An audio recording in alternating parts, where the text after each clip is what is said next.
Tranche de coupe saison 5, 30 minutes d'actu, de coups de cœur de notre vie, et de nos sorties, par Guillaume et Max. Bonjour, bonsoir, nous sommes Guillaume et Max et on est ravis de vous retrouver pour ce 16e épisode de la saison 5 de Tranche de couple, épisode qu'on a choisi d'intituler Coup de froid. Et pour changer, ça a rapport avec la météo en Belgique. Parce qu'on se Mais les pas que, pèle. parce qu'on se les gèle. Merci à toutes et à tous pour votre écoute. On est ravis de vous retrouver ici. N'hésitez pas à partager cet épisode, à le faire écouter au plus grand nombre pour nous aider à rester visibles et à nous encourager à vous le proposer toutes les 2 semaines avec une régularité digne d'un métronome depuis maintenant bientôt 5 ans complets. Et alors on commence tout de suite cette rubrique Actu avec Guillaume. Et Guillaume, aujourd'hui, tu nous parles de corruption ? Je vous parle élections européennes et corruption. C'est un sujet qui revient régulièrement dans notre podcast, effectivement. Coup de froid donc sur le Parlement européen. Dans nos épisodes 14 et 15, que vous retrouvez sur toutes les plateformes de podcast habituelles, petite promo sans gêne, nous sommes revenus sur le poker stratégique entre la France et la Russie et sur les nombreuses facettes de la guerre hybride menée par la Russie contre notamment l'Union européenne. Suite à l'adoption d'une réforme du code pénal en Belgique adoptée le 8 avril dernier, la Belgique a ouvert la première enquête pour ingérence étrangère, qui tranche avec la situation légale antérieure, puisqu'il n'était pas alors possible de criminaliser le fait d'influencer ou de tenter d'influencer un processus démocratique en faveur d'un État étranger. Ce Russiagate, comme on l'appelle déjà, comporte 2 volets. D'une part, des soupçons de corruption, tels que rapportés par le Premier ministre belge Alexander De Croo, qui a confirmé que plusieurs services secrets européens enquêtaient sur des députés européens, essentiellement d'extrême droite, soupçonnés de relier et de produire des discours pro-russes. Et d'autre part, une partie consacrée à l'influence étrangère indirecte, avec au centre le site internet Voice of Europe, financé par un oligarque ukrainien pro-russe, Viktor Medvedchuk, qui, selon le soir, est réputé très proche de Vladimir Poutine, dont il serait même le parrain d'une des filles. La sûreté de l'État belge enquête de son côté depuis 18 mois sur le sujet, et c'est d'ailleurs suite à un échange d'informations avec d'autres pays que les différents services se sont rendus compte d'une source commune, le fameux Viktor Medvedchuk. Or, celui-là même a été capturé par les autorités ukrainiennes peu après le début de l'invasion. Preuve que Medvedchuk est un homme important dans la galaxie Poutine. La Russie a d'ailleurs accepté, en échange de sa libération, de livrer des militaires ukrainiens faits prisonniers lors du siège de Mariupol. La Libre Belgique nous apprend également que pour mener à bien ces opérations, l'homme d'affaires s'était d'abord intéressé à Artem Machevski, puissant homme de médias d'origine tchèque à la tête du média donc Voice of Europe. On y revient. Ce site d'information basé à Prague était notamment utilisé pour répandre des informations visant à dissuader l'Union européenne d'aider l'Ukraine dans sa lutte contre l'invasion russe lancée en février 2022. L'opération militaire spéciale, aurais-je dû dire. Les personnalités politiques invitées pour tenir un discours pro-russe étaient pour la grande majorité toutes issues donc des rangs ou proches des rangs de l'extrême droite. C'est d'ailleurs sur ce même site que le député Vlaams-Belang Philippe de Winter a donné une interview il y a peu. Côté français, le site Voice of Europe avait notamment interviewé la députée européenne Patricia Chagnon, dont l'ancien assistant est aussi mentionné par les services de renseignement tchèques. À l'heure actuelle, une seule eurodéputée, la lettonne Tatiana Zdanoka, a été prise en flagrant délit après la diffusion d'échanges de mails datés de 2014 à 2022 entre elle et 2 agents du KGB. La presse tchèque, la République tchèque est au centre de l'enquête sur Voice of Europe, puisque c'est là qu'est basé le site, affirme que Peter Bistron, porte-parole de l'AfD, extrême droite allemande, aurait accepté 25 000 € en échange de moyens d'influence, notamment via des votes et des discours. Les soupçons portent en général sur des personnes basées dans 6 pays européens, l'Allemagne, la France, la Belgique, les Pays-Bas, la Pologne et la Hongrie. Aucune surprise, selon David Colomb, professeur à Sciences Po, qui rappelle que le Kremlin assume parfaitement et clairement les tentatives d'ingérence et d'interférence dans les élections européennes, mais c'est une nouveauté alors que de forts soupçons ont été portés, notamment sur les élections présidentielles US de 2020 et françaises de 2022, sans qu'il n'y ait vraiment de reconnaissance du Kremlin. Selon lui, l'ingérence ne se limite pas au financement des partis politiques, la corruption d'élus, le piratage de boîtes mail ou la diffusion de fake news sur les dirigeants, car cela peut être plus rentable d'acheter un influenceur sur les réseaux sociaux ou un think tank complaisant. Et c'est une victoire à tous les coups pour Moscou. Soit la personne concernée est vectrice de discours de désinformation et de déstabilisation, bingo, soit elle se fait pincer et cela jette alors l'opprobre sur les institutions qu'elle représente et affaiblit la confiance dans le processus démocratique, double bingo. Des mécanismes donc similaires à ceux du Qatargate dont nous vous avions parlé dans ce même podcast, The Place to Be décidément. L'enquête menée par la Belgique avec l'aide des autres pays européens concernés est en cours et on évoque déjà des sommes de plus d'1 million d'euros versées chaque mois depuis plusieurs années. Déjà ébranlé donc depuis décembre 2022 par l'affaire dite du Qatargate, autour de soupçons de corruption d'élus impliquant le Qatar et le Maroc, le Parlement européen a simplement déclaré fin mars examiner les conclusions des autorités tchèques. Les responsables des groupes rassemblant les libéraux et les verts au Parlement ont pour leur part réclamé l'ouverture d'une enquête interne immédiate et transparente en coopération avec les autorités nationales. Pour lutter contre les ingérences et la désinformation, l'Union européenne a musclé son arsenal législatif et non législatif. La loi sur les services numériques oblige les plateformes à garantir aux utilisateurs un environnement transparent et sûr. Les publicités à caractère politique ne peuvent être pas être parrainées par des entités en dehors de l'Union européenne, etc. Des réseaux nationaux travaillent aussi de concert avec l'Union européenne et l'OTAN pour éviter la propagation de fake news. Mais il faut aller plus loin, selon Raphaël Glucksmann, eurodéputé PS. Après le Qatargate, l'affaire russe n'est pas de bon augure pour le Parlement européen, à moins de 2 mois des élections. James Bond n'a donc qu'à se rhabiller et nous devrions toutes et tous être très vigilants au moment de regarder, d'utiliser les informations pour orienter notre vote le 9 juin prochain. Et le 9 juin prochain, votez. Merci beaucoup Guillaume. On n'oublie pas de voter, effectivement, c'est important. La démocratie élective en Europe, eh bien, c'est essentiel. Alors Max, deuxième rubrique Actu. On va faire un petit update sur les US. Est-ce que Trump a pris un coup de froid, lui, à son procès ou est-ce que... Eh bien, Comment ça se passe? Racontez-nous. Donald Trump, tout d'abord, il a de vrais problèmes financiers. Pas étonnant vu les amendes records qu'il a dû payer récemment à hauteur de 464 millions de dollars dans l'État de New York, en plus naturellement de ses frais d'avocat. Et figurez-vous qu'il a récemment demandé à ce que tous les candidats républicains qui utilisent son nom, son image ou se rattachent au courant MAGA, Make America Great Again, lui reversent 5% minimum des sommes qu'ils récoltent auprès de leurs sympathisants. Et vous savez qu'aux États-Unis, les campagnes électorales, ça coûte cher. Et donc les fundraisers, les levées de fonds auprès des électeurs, eh bien, c'est quelque chose d'important. Alors cette demande a été formalisée dans une lettre aux candidats républicains, soutenue par le parti, et ceux-ci n'ont pas vraiment le choix, puisque depuis 2020, s'afficher dans le courant de Trump est devenu quasiment une condition pour être élu. Mais cette demande de Donald Trump est en fait une mauvaise nouvelle pour les candidats républicains, puisqu'en siphonnant l'argent qu'ils pourraient mettre dans leur campagne électorale, Trump fait en réalité le jeu des candidats démocrates qui sont d'autant plus, avec une probabilité d'autant plus élevée de remporter les élections. Et ceci dans un contexte où l'équipe électorale de Joe Biden est clairement en avance dans la course à la levée de fonds, avec à ce jour plus de 190 millions de dollars récoltés, plus du double de Donald Trump. Bon, côté procès, à New York, Donald Trump a débuté le jugement dans une affaire de paiement dissimulé pour acheter le silence d'une ancienne star de film X, Stormy Daniels, à quelques jours du scrutin de 2016, dont vous vous souvenez qu'il avait remporté ce scrutin sur le fil face à la candidate démocrate Hillary Clinton. Alors Donald Trump est inculpé de falsification de documents comptables de son entreprise, la Trump Organization, à nouveau, qui aurait eu pour but de cacher, sous couvert de frais juridiques, entre guillemets, le paiement de 130 000 $, 122 000 euros tout de même, à Stormy Daniels par son avocat personnel de l'époque, Michael Cohen. Et en échange, l'ex-star de film X avait accepté de taire une relation sexuelle avec le milliardaire en 2006. Donald Trump a toujours nié cette relation et sa défense assure que les paiements relevaient de la sphère privée. Mais le procureur du district de Manhattan, Alvin Bragg, démocrate, entend démontrer qu'il s'agit bien de manœuvres frauduleuses pour cacher des informations aux électeurs quelques jours avant le vote. Donald Trump encourt jusqu'à 4 ans de prison pour les accusations les plus lourdes.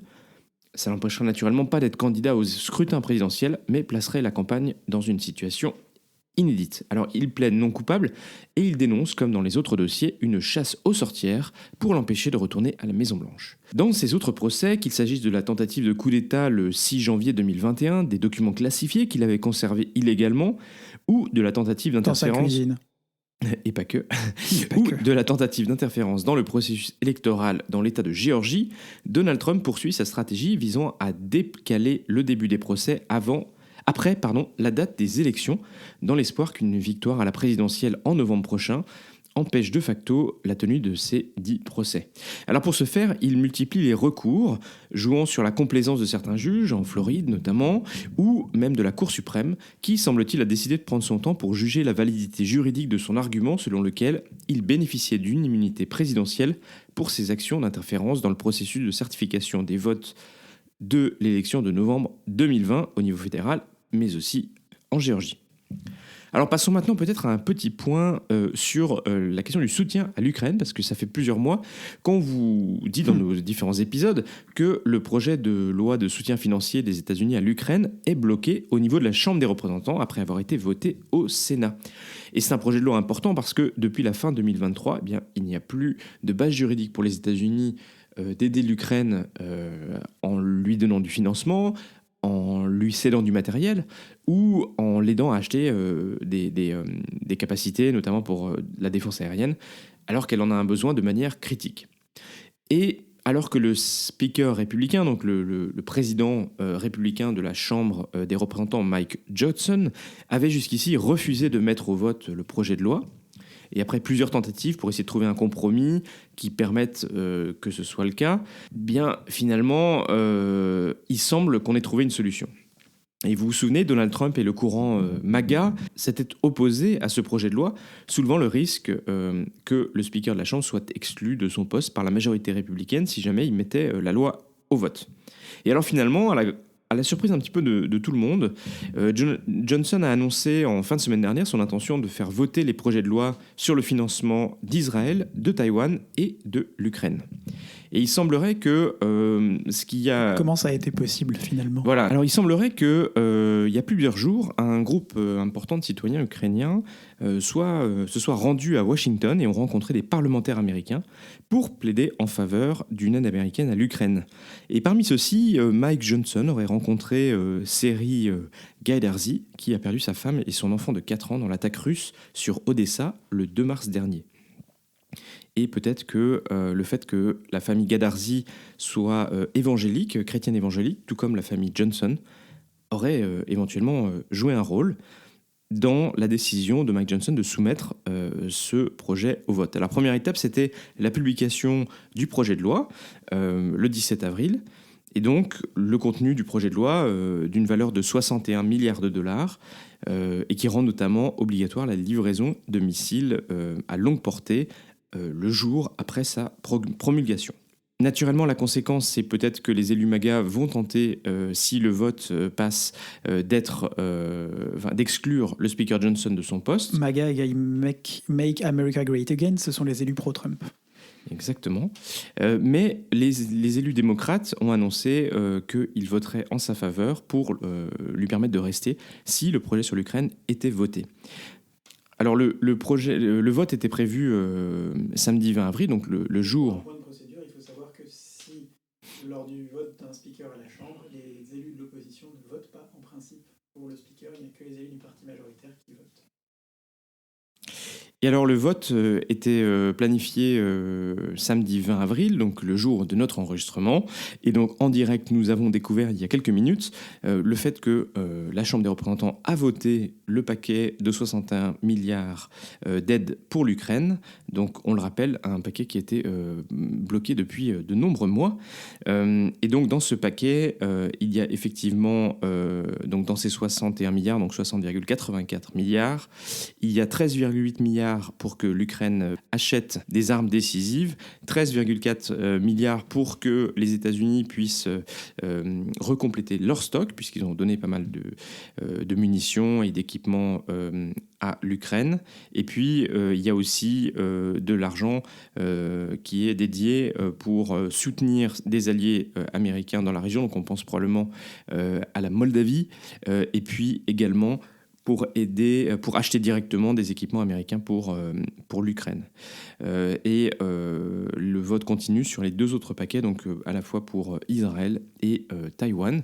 Donc en tout cas, c'est une très bonne nouvelle pour l'Ukraine qui en a bien besoin, et l'aide américaine faisait crucialement défaut.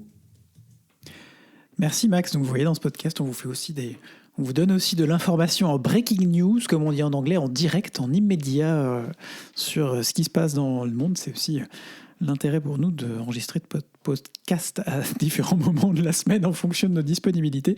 Mais voilà, ça nous permet de vous donner ce genre d'informations.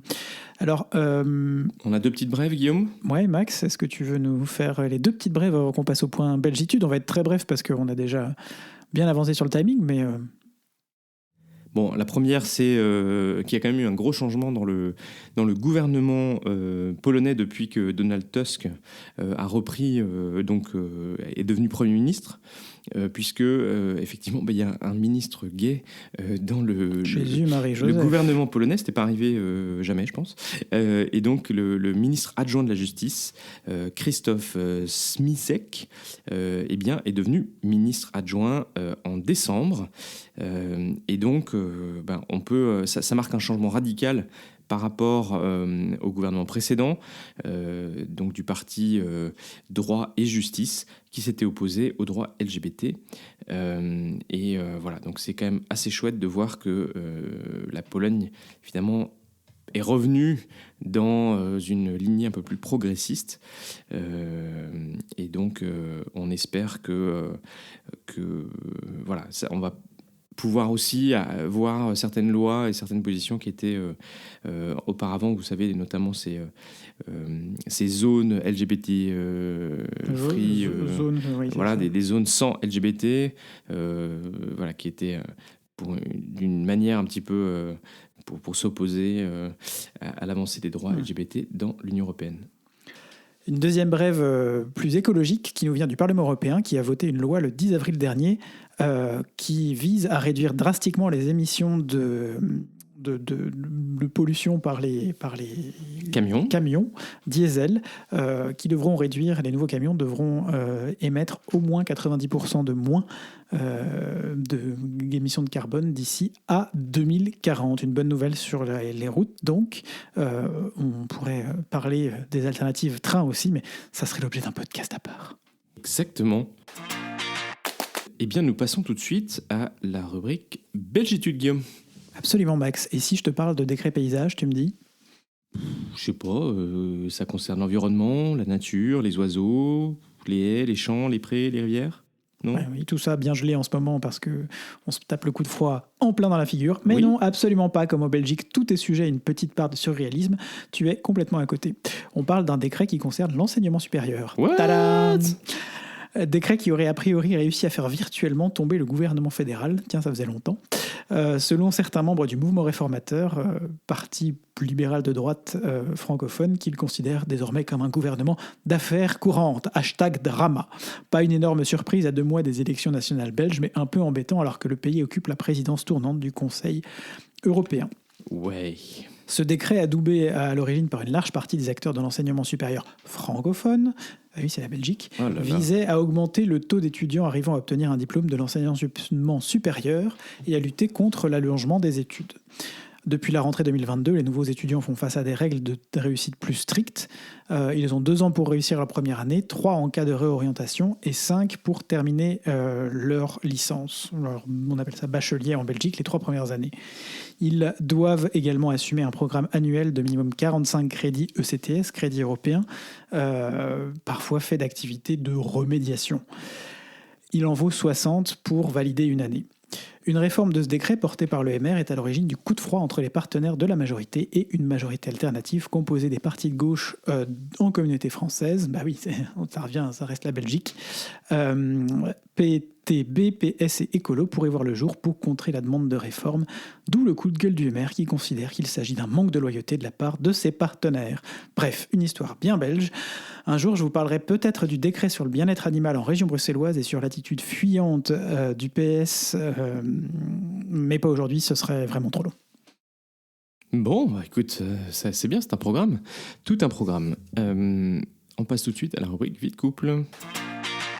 Eh oui, vie de couple, pas de coup de froid sur nos activités personnelles et professionnelles en ce moment. On ne s'ennuie toujours pas.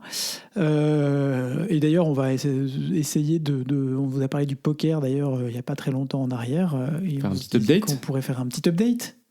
Eh bah oui, alors le poker, finalement, ça nous plaît pas mal.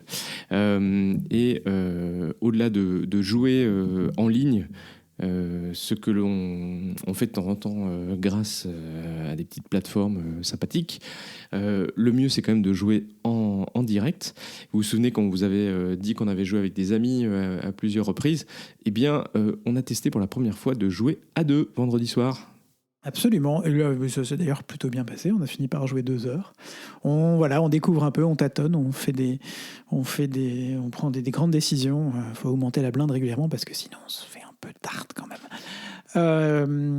Mais voilà, mais c'est une bonne petite activité. On a un chouette mélangeur de cartes d'ailleurs. Merci maman si tu nous écoutes. Oui, merci qui beaucoup.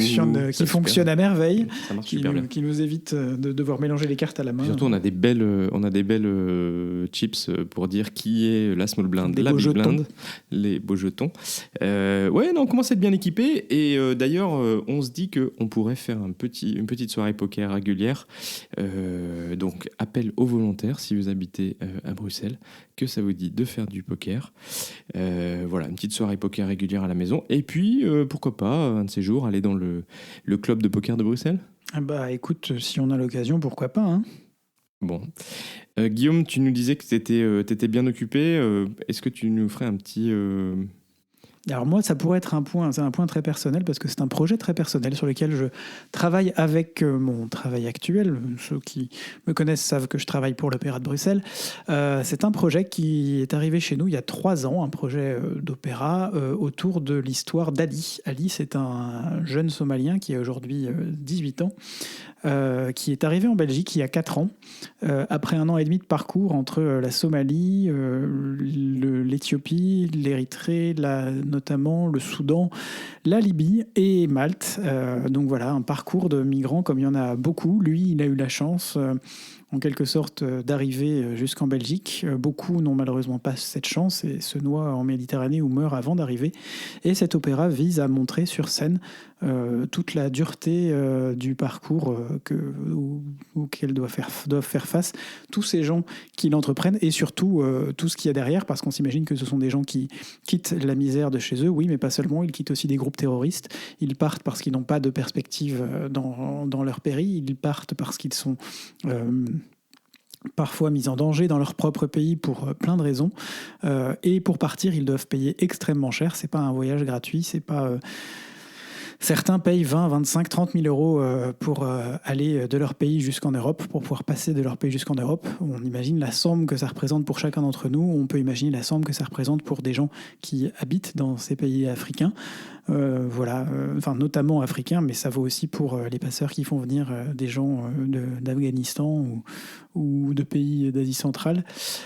C'est un projet donc qui aura sa première représentation demain après un peu plus d'1 mois de répétition intense. Et puis, comme je le disais, 3 ans de gestation derrière, d'aller-retour avec l'équipe qui le porte. Et donc, c'est une très grande fierté pour moi. Voilà, je voulais le partager. Très fier de toi. Il y a des moments où j'aurais bien tout envoyé par la fenêtre, parce que comme tous les projets, et en particulier ceux auxquels on s'attache avec le cœur, moi j'ai un problème, et je pourrais répondre ça dans des entretiens d'embauche. Quel est votre défaut? C'est que quand je m'attache à un projet, je m'y attache parfois un peu trop, et du coup je le prends très personnellement, mais au final je suis vraiment fier de ce projet. J'ai hâte d'être à demain, et puis on vous partagerait les informations. Malheureusement c'est tout complet maintenant, et 7 représentations au Théâtre Flamand de Bruxelles sont toutes complètes. Mais on pourra peut-être vous partager le lien du streaming qui devrait arriver début mai sur le site de la Monnaie. Voilà ma petite fierté du week-end. Et voilà, c'est vrai que on a un peu souffert du rythme de Guillaume, mais néanmoins, c'est super chouette de pouvoir avoir un tel projet qui aboutit, qui a énormément de sens, et je suis hyper fier de toi. Et voilà, j'en profite pour te le dire. Voilà.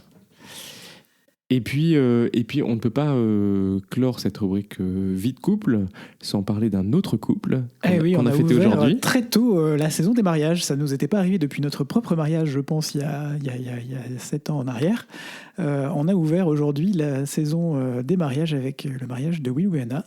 Si vous nous écoutez, on est très content pour vous. On a passé une félicitations. très bonne matinée, très bonne journée. Voilà, mariage à Bruxelles en plus, c'était la première fois que ça nous arrive. C'était chouette. Exactement. Toute simplicité. Et puis, mariage pluvieux, mariage heureux. Il y avait quelques gouttes ce matin, donc on vous souhaite de longues comme en et belles Bretagne, vies il ensemble. fait beau plusieurs fois par jour, donc on a quand même réussi à avoir des moments sans gouttes. Alors Max, pour notre rubrique Tech Geek, dernière rubrique Transition de ce podcast, écologique aujourd'hui. on ne va pas vous parler de coups de froid ou de changement climatique, mais on va vous parler de bornes électriques. Exactement. Alors, deux petits points. La première, c'est une bonne nouvelle pour les utilisateurs de voitures électriques, puisque, en fait, on va enfin pouvoir payer par carte bancaire sur presque toutes les bornes, et ça c'est quand même une super nouvelle, puisque à partir du 13 avril, les nouvelles stations de recharge pour les voitures électriques devront s'équiper d'un moyen de paiement par carte ou sans contact, sans avoir besoin d'un abonnement ou de se connecter via une application. Et c'est vrai qu'avec le nombre de fournisseurs, ça devenait un petit peu compliqué. Du coup, ça concerne les bornes de recharge qui ont une puissance de 50 kWh au minimum, et en dessous, il faudra un système de QR code au minimum. Et donc, il y aura un petit délai pour toutes les bornes qui ont déjà été installées jusqu'au 1er janvier 2027 pour s'adapter. Mais en tout cas, voilà, vraiment une très très bonne nouvelle, parce que c'est parfois un petit peu la jungle. Alors, le deuxième sujet, on voulait aujourd'hui faire le point sur les bornes de recharge dans l'Union européenne, et aussi parler d'une bonne nouvelle, parce qu'aujourd'hui, il y a 630 000 points de recharge dans toute l'Union européenne. Et vous savez, c'était un petit peu la crainte au départ qu'il n'y en ait pas assez. Et en fait, le nombre de bornes de recharge a été multiplié par 3 au sein de l'Union européenne au cours des 3 dernières années, selon une récente étude qui a été publiée. Et l'Union européenne a fixé en fait des objectifs aux différents pays de l'Union en matière d'infrastructures de recharge publique. Et la plupart des pays de l'Union ont effectivement atteint leur objectif pour 2024. Donc comme on est en avril, c'est déjà quand même super chouette. Et en fait, les objectifs ont été fixés en fonction du nombre de voitures électriques en circulation. Donc on peut parler des pays qui sont les moins bien notés, c'est-à-dire qui n'ont pas encore atteint leur objectif. Bon, il y en a qui sont assez proches, le Portugal à 91%, la Hongrie 92% et la Lituanie 84%. Alors que la Grèce 61%, l'Irlande 35%, le Luxembourg 49%, Chypre 19% et Malte 2%, ils sont à la traîne. Mais bon, comme le parc de ces voitures électriques est plus petit, on peut se douter que ça pourrait aller assez vite. Alors du côté des pays qui s'en sortent le mieux, on peut citer la Bulgarie. Ils ont atteint quasiment 700% de leur objectif, ce qui est quand même juste hallucinant. La Slovaquie, 228%, la République tchèque, 220%, l'Espagne, 168%, l'Italie, étonnamment, 165%, j'aurais vraiment pas dit, l'Autriche, 150%, ou encore l'Estonie, 185%. Alors du côté de la France, on s'en sort plutôt bien. L'objectif de 2024 est largement dépassé, on est à 158%, pardon. Celui pour 2025 aussi, on est déjà à 118% alors qu'on n'est pas en 2025. Et puis pour 2026, on est à 90%, donc très probablement il y aura plus de problèmes. Et alors côté de la Belgique, parce que on est français, mais on habite en Belgique, la Belgique a dépassé son objectif, donc elle est un petit peu plus de 100% pour l'année 2024. Par contre, elle n'est pas encore au niveau pour l'année 2025 et bien sûr pour l'année 2026, donc il y a encore des progrès à faire. Mais il y aura aussi une règle qui sera la même pour l'ensemble des pays membres de l'Union européenne dès l'année prochaine. Il devrait y avoir des stations de recharge rapides tous les 60 km le long des routes principales d'ici à 2030. Donc 2030, c'est quasiment demain. Donc en tout cas, ça c'est une excellente nouvelle et on voulait vous la partager. Que vous soyez utilisateur de voitures électriques, que vous y pensiez ou que comme nous, vous louiez des voitures électriques pour certains voyages. En tout cas, n'ayez pas peur de ne pas pouvoir vous recharger parce que franchement, il n'y a plus de problème. Merci Max. Et ben voilà, on avance petit à petit sur les voitures électriques. On vous fera un rapport cet été, peut-être à la rentrée, sur notre Petit périple habituel et sur l'amélioration de l'accessibilité des bornes électriques. C'est déjà la fin de ce 16e épisode de la saison 5. Si vous êtes arrivé au bout, bravo et merci. On est très heureux de vous compter, comme d'habitude, parmi nos auditeurs et on espère que de nouveaux éditeurs viendront nous rejoindre. Et là-dessus, on compte sur vous. N'hésitez pas vraiment à faire découvrir ce podcast, à nous mettre une note, 5 étoiles sur pas en dessous, Apple on Podcast, prend pas. un commentaire sur les différentes plateformes. Et puis parlez-en autour de vous, mettez un like, un pouce bleu, partagez-le, vraiment ça nous aidera. Ce podcast est diffusé le lundi tous les 15 jours ou le dimanche soir pour les plus au taquet. Portez-vous bien d'ici au prochain épisode, couvrez-vous, gros bisous et à très vite pour de nouvelles tranches. Pas congelé.